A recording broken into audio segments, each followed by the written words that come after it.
Satnam, Namasté, bienvenue à la méditation avec la déesse. Je suis Claire Livingstone, professeure de yoga, et depuis quelques années, je m'intéresse aux déesses. Les différentes déesses des différentes traditions, les déesses grecques, les déesses hindoues, les déesses égyptiennes. Il y en a tellement. Et j'ai trouvé que chaque déesse avait une énergie particulière, des attributs particuliers, et qu'en se connectant à elle, comme on le fait au yoga, on est en union. Quand on fait l'arbre, la posture de l'arbre, on est en union avec l'énergie d'un arbre. Quand on fait certaines pratiques pour l'élément de l'eau, on en ressent la fluidité, les attributs. Et donc, moi, j'ai trouvé ça avec les déesses. En particulier avec 13 déesses que j'ai étudiées et pour lesquelles j'ai guidé aussi des cercles de la déesse mensuels. Donc, on était en présentiel, on était plusieurs femmes. Et je guidais une pratique pour se connecter à la déesse, en particulier, selon le mois, en ressentir ses attributs et en recevoir ses bénédictions, ses cadeaux dans notre vie. Parce elles ont toutes quelque chose à nous apporter quand on se connecte à elles. Donc voilà. Avec ce podcast, j'espère présenter les déesses, les honorer et vous faire ressentir un petit peu de leur énergie pour que ça vienne vous nourrir dans votre intériorité et que vous puissiez en profiter dans votre vie de cette belle énergie. On va commencer avec la déesse Gaïa. Gaïa, dans notre société, parce qu'elle vient des Grecs anciens, de la Grèce antique, eh bien, elle nous parle, Gaïa. Gaïa, c'est la terre-mère, c'est la personnification de la terre. Et on la représente souvent comme une géante, avec une poitrine large et beaucoup d'enfants. Parce que c'est une déesse primitive, première, primordiale, qui a donné naissance à tout. À tout. J'ai allumé une bougie pour Gaïa. Donc officiellement, notre cercle avec Gaïa commence. Gaïa, c'est simple. C'est une bougie simple. C'est pas sophistiqué. Mon pulvaire, tout simple, parce que c'est sa couleur. L'arbre de mon pendentif pour représenter la nature. C'est mère nature, Gaïa. Eh bien, Gaïa, je vais vous parler d'elle et déjà vous allez ressentir un petit peu qui elle est. Gaïa est née du chaos. Au début, il y avait le néant, l'obscurité, le chaos. Gaïa est sortie de ce chaos. C'était la première à être née et à partir d'elle, toute la vie est née. Gaïa a en premier donné naissance à Ouranos, le ciel étoilé. Et elle l'a fait aussi grand qu'elle pour qu'il puisse la recouvrir de toute sa longueur. Parce qu'à l'époque, dans la conscience des gens, la Terre est plate. Donc Gaïa est plate et elle veut se recouvrir entièrement d'Ouranos, le ciel étoilé. Parce que Ouranos, c'est celui qui fait pleuvoir, c'est celui qui féconde la Terre par la pluie. C'est très joli. Donc, c'est d'abord Ouranos qui naît. Et ensuite, de l'union de Gaïa et d'Ouranos, naissent les cyclopes, Hécatonchire, les titans et tout le reste. Petit à petit, tout le reste.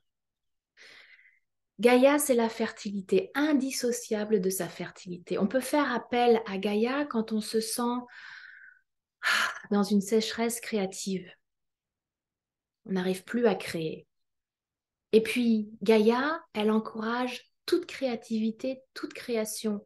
Tous ses enfants, à ses yeux, non seulement ont le droit de grandir, de s'épanouir, de se développer, mais elle va aller se battre lorsqu'ils sont emprisonnés, empêchés. Donc, lorsqu'Ouranos veut cacher leurs enfants qu'il considère comme monstrueux et les laisser sous terre, elle va aller demander à un de son fils, le dernier-né Chronos, d'émasculer son père. Des gouttes de sang qui tombent d'Ouranos poussent beaucoup et naissent beaucoup de vie. Et puis, de ces testicules qui atterrissent dans la mer et de l'écume des testicules naît Aphrodite, la déesse de l'amour. Ensuite, ce sera au tour de Chronos d'avaler ses enfants et elle demandera à ce moment-là à Zeus, elle encouragera Zeus à se battre contre son père pour libérer les enfants. Et ensuite, ce sera Zeus qui va enfermer les titans sous terre et elle sera contre Zeus. À chaque fois, elle protège, elle défend la vie qui a besoin de s'exprimer, quelle que soit son expression unique. C'est-à-dire que pour Gaïa, il n'y a pas uniquement la beauté. D'ailleurs, la beauté, c'est très subjectif. Elle crée aussi bien des choses harmonieuses que disharmonieuses, entre guillemets. Et puis ces créations, même imparfaites, ont absolument le droit de s'exprimer. C'est la même chose pour nous. Un des premiers enseignements de Gaïa, c'est développons-nous, exprimons-nous de notre façon unique. Il n'y a pas de perfection, ça n'existe pas dans la nature. Tout est bien et tout a le droit de s'épanouir. Donc pas de honte, pas de culpabilité. On est là pour se développer et elle nous encourage, elle nous nourrit, elle nous abreuve. C'est elle qui nous nourrit au quotidien, Gaïa. Et elle est là pour pousser à la naissance, pousser à grandir. C'est ce qu'elle encourage. Donc c'est un des premiers enseignements de Gaïa. Et puis il y a aussi les saisons, les cycles. De se mettre en accord avec notre rythme intérieur, nos saisons intérieures, nos rythmes. On n'est pas censé être tout le temps dans la productivité. Et quand on pousse et quand on force quelque chose qui n'est pas encore mûr, même une création qui est prématurée, qui n'est pas encore mûre, ça ne marchera pas. Donc de respecter ça. Et c'est aussi pour ça qu'elle s'en prend aux pères qui emprisonnent leurs enfants dans cette légende-là, parce qu'il y a un temps pour tout. Il y a un temps pour régner, mais il y a un temps aussi pour laisser la place aux futures générations. Chacun son temps, chacun son heure. Donc, il faut savoir ça aussi. Elle est prête à détruire, mais ça fait partie aussi du processus créatif. Il y a un moment donné où les choses s'épanouissent, fleurissent. Il y a un moment donné où c'est le déclin.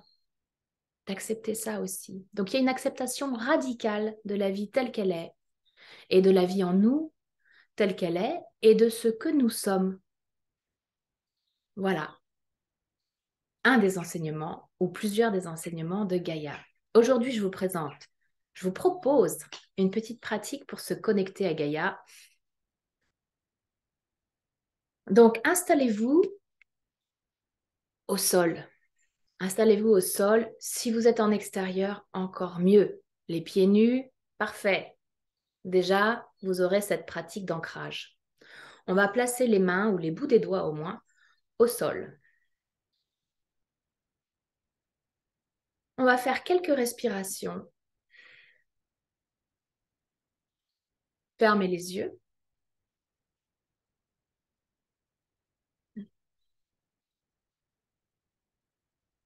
D'ores et déjà, on sent le contact avec le sol, avec la terre.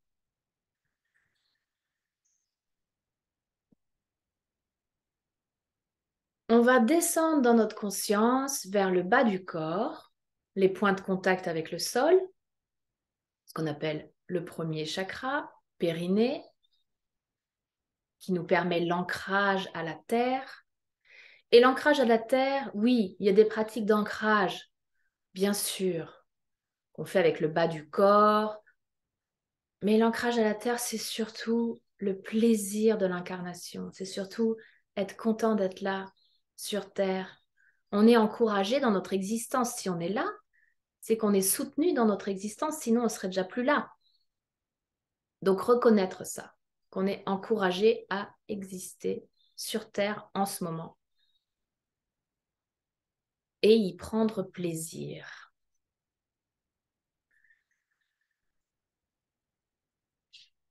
On va se connecter vers le bas. On imagine qu'on lance comme un faisceau ou une corde d'énergie vers le cœur de Gaïa, le cœur de la Terre.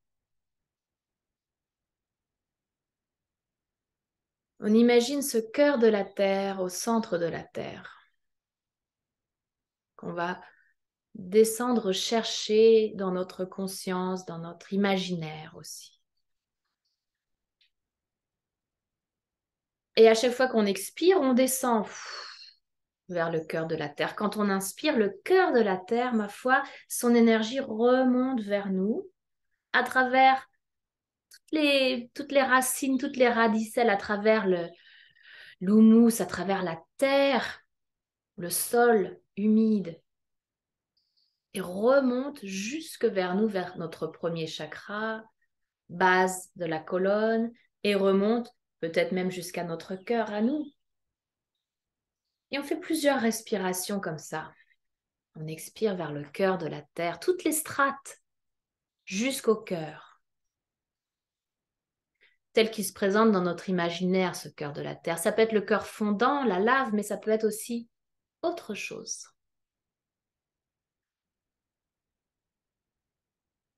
Et quand on inspire, on reçoit cette belle énergie de la terre, de vie.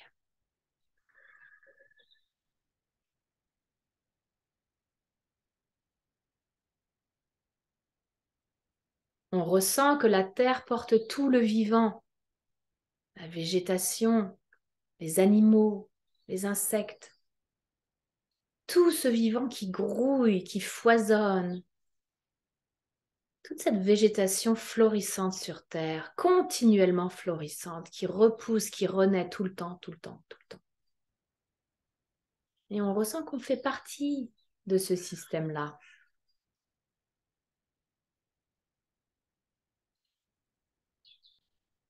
De ce système qui encourage la vie, la nôtre aussi.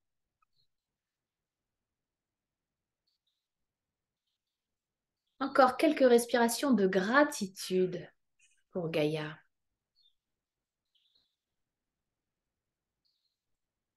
Gardez la main droite sur la terre ensuite et posez la main gauche sur le centre de votre poitrine, chakra du cœur. On fait une pratique qui nous vient des chamans. Les chamans, c'est quand même beaucoup de traditions qui sont très proches de la terre, qui ont gardé cette connexion à la terre. On imagine ce rythme de Gaïa, le rythme de la terre. On imagine qu'on a le même rythme dans notre cœur, c'est-à-dire que l'on synchronise notre cœur avec le rythme de Gaïa.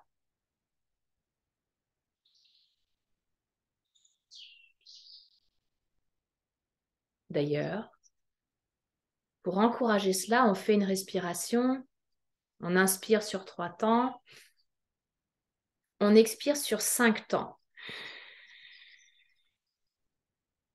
À nouveau, on inspire sur 3 temps, on expire sur 5. Continuez.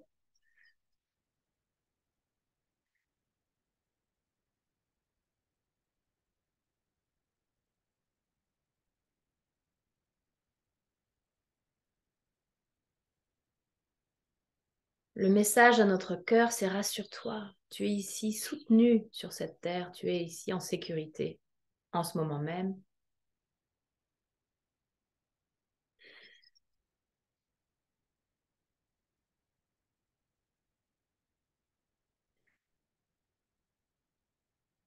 Encore une fois.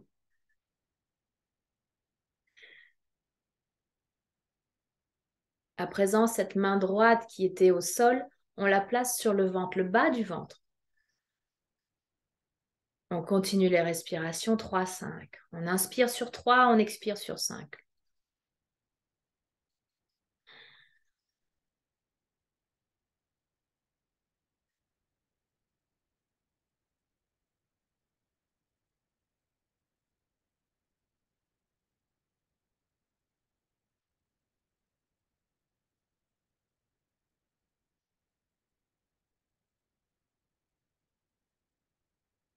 Encore 2, 3 fois, on le fait jusqu'à ce que notre ventre se sente aussi en sécurité sur cette terre.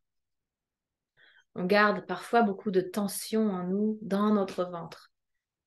Et notre ventre, notre bas-ventre, c'est notre zone de créativité. On veut qu'ils se sentent relaxés pour pouvoir créer dans le plaisir.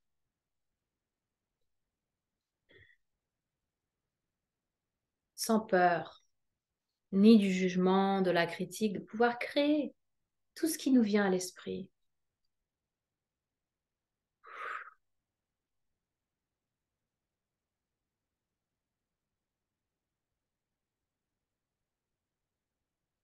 Vous pouvez faire ça aussi avant de vous endormir le soir jusqu'à ce que votre ventre soit totalement en sécurité. Cette respiration s'appelle faire redescendre le jaguar. Parce que le jaguar, quand il se sent en insécurité, monte dans l'arbre. Et quand il se sent relaxé à nouveau, il redescend vers les branches du bas. Il se sent bien sur son territoire. C'est notre partie un peu animale qui a besoin d'être rassurée.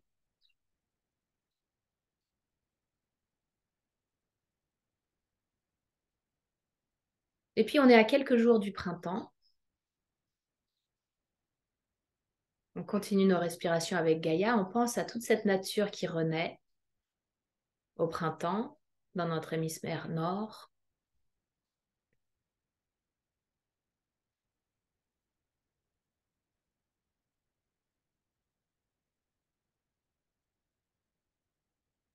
Et puis, une deuxième pratique que j'aimerais vous proposer avec Gaïa. Si vous avez le temps, vous pouvez faire une pause à tout moment. C'est une pratique qui nous vient du yoga Kundalini parce que c'est ma base en yoga. Et c'est la pratique du chant Ma. Ma, c'est la mère universelle. Et Ma, c'est une vibration maternante et de protection aussi. Ce chant du Ma, on le fait pour le faire vibrer partout autour de nous. En nous, bien sûr, et partout autour de nous pour se sentir bien quand on marche sur cette terre, quand on évolue, quand on déambule et au contact des autres. Le Ma, on va le faire ensemble et parce que c'est une pratique du yoga Kundalini, on va faire 3 Ong Namo Gurudev Namo avant de pratiquer. Ça signifie je me reconnecte à mon guide intérieur avec les mains au centre de la poitrine. On inspire pour chanter. Rejoignez-moi la 2e ou 3e fois si vous n'êtes pas très familiarisé avec ce chant. Om Namo Gurudev Namo. Om Namo Gurudev Namo. Om Namo Gurudev Namo. Atguru Name Jugadguru Name Satguru Name Sri Gurudev Name. Atguru Name Jugadguru Name Satguru Name Sri Gurudev Name. Atguru Name Jugadguru Name Satguru Name Sri Gurudev Name. Notre posture pour le Ma. On s'installe au sol à la manière des anciens yogis, genoux pliés, un pied au sol, l'autre pied contre, tout contre. Et on va placer le coude sur le genou et on va placer la main derrière l'oreille en pavillon pour créer une résonance du son de la vibration du Ma. Et on va juste ouvrir grand nos oreilles et notre voix et faire appel à cette mère universelle pour qu'elle nous entoure, pour qu'elle nous soutienne toute la journée et toute la semaine dans notre créativité. On ferme les yeux et on commence à chanter le Ma. Ma.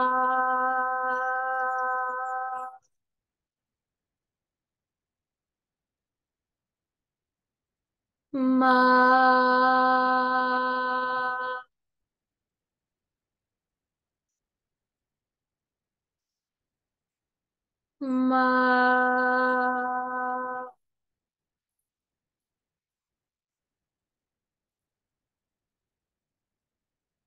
ma,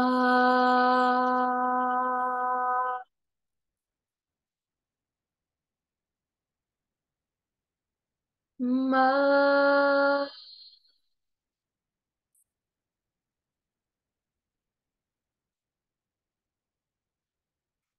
ma, ma,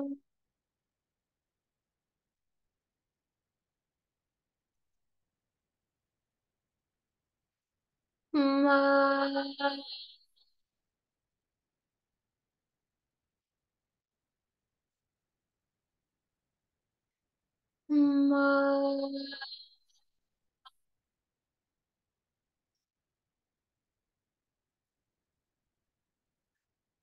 ma,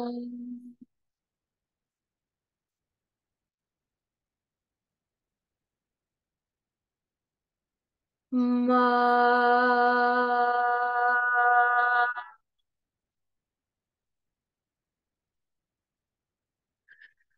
ma.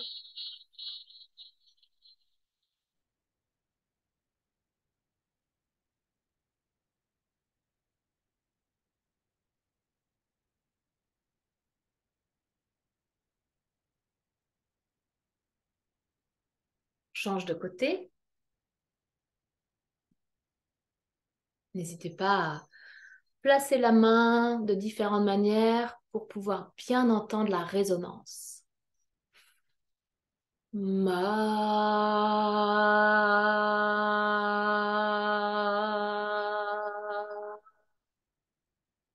ma,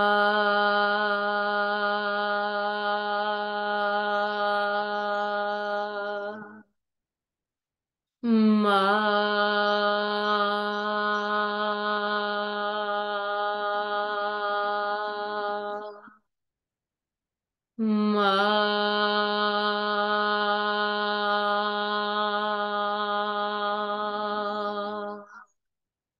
ma, ma,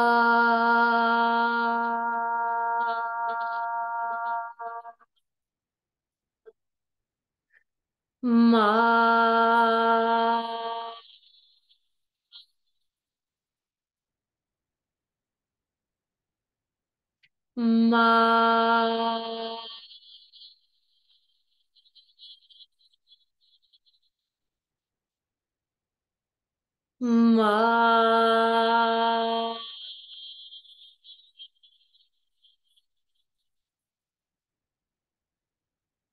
ma, ma,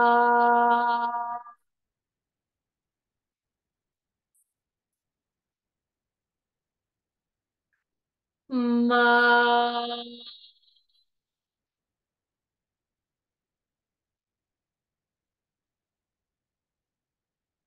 ma.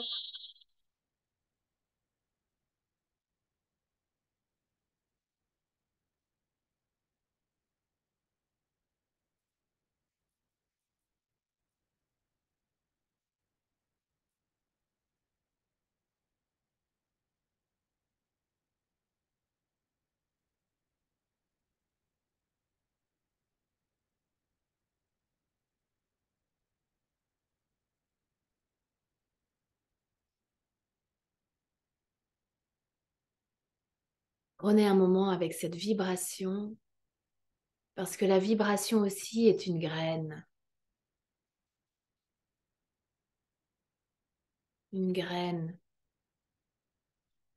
qui peut grandir, qui peut fleurir tout autour de vous.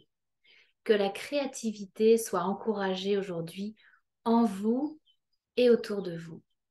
Que vous fassiez un dessin, une recette de cuisine, un texte, un poème, que vous alliez dehors pieds nus, que vous puissiez observer, admirer la nature, ou bien planter peut-être. C'est la saison aussi des plantations. Si vous pouvez planter, c'est ce qu'il y a de mieux dans votre jardin ou juste dans un pot, planter des graines et encourager toute cette créativité en vous qui veut donner naissance, qui veut y aller. Et encourager autour de vous aussi. Merci Gaïa. Merci à vous, ceux qui écoutent. Je vous souhaite une très belle semaine et je reviendrai avec une autre déesse la prochaine fois. Voilà, en attendant, profitez de la vie, passez des bons moments. Satnam, Namaste, Satnam, Satnam, Satnam. À bientôt.